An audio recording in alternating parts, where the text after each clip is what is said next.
एक बार की बात है, एक गुरु और शिष्य जंगल से होते हुए अपने गांव जा रहे थे। अंधेरा काफी हो चुका था और सूरज जो है वो भी डूब चुका था।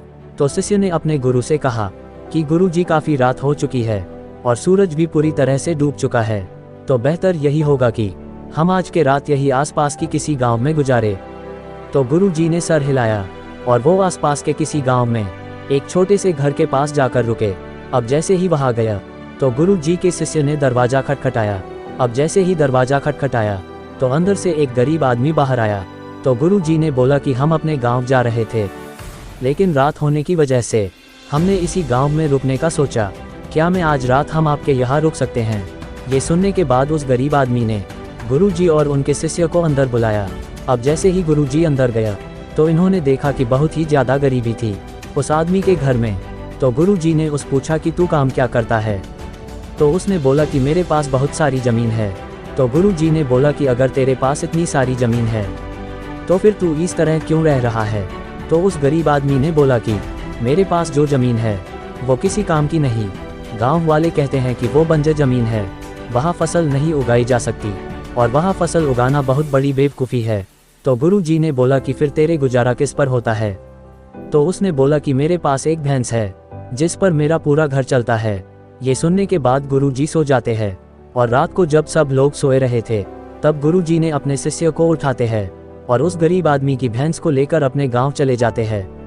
तो शिष्य अपने गुरु से पूछता है कि गुरु जी ये आप गलत तो नहीं कर रहे हैं ना? उस गरीब आदमी की रोजी रोटी इसी भैंस की वजह से चलती है। तो गुरु जी अपने शिष्य की तरफ देखते हैं और मुस्कुराते हुए आगे बढ़ जाते हैं। उस बात तकरीबन 10 साल गुजर जाते और जो गुरु का शिष्य था वो अब बहुत बड़ा गुरु बन चुका था। तो उसे उस गरीब आदमी की याद आती है कि मेरे गुरु ने उस आदमी के साथ अच्छा नहीं किया था। मुझे एक बार चलकर देखना चाहिए कि अब वो आदमी किस परिस्थिति में है। तो वो शिष्य उस गांव की तरफ आता है और वहां जैसे ही पहुंचता है तो देखता है कि जिस जगह पर उस गरीब आदमी का झोपड़ा था और वहां पर अब बहुत ही बड़ा आलीशान महल बन चुका था और उस झोपड़ी के जो बंजर जमीन थी उस पर फल और फूलों के बगीचे थे। तो तभी उतने में उधर से उस घर का मालिक आता है।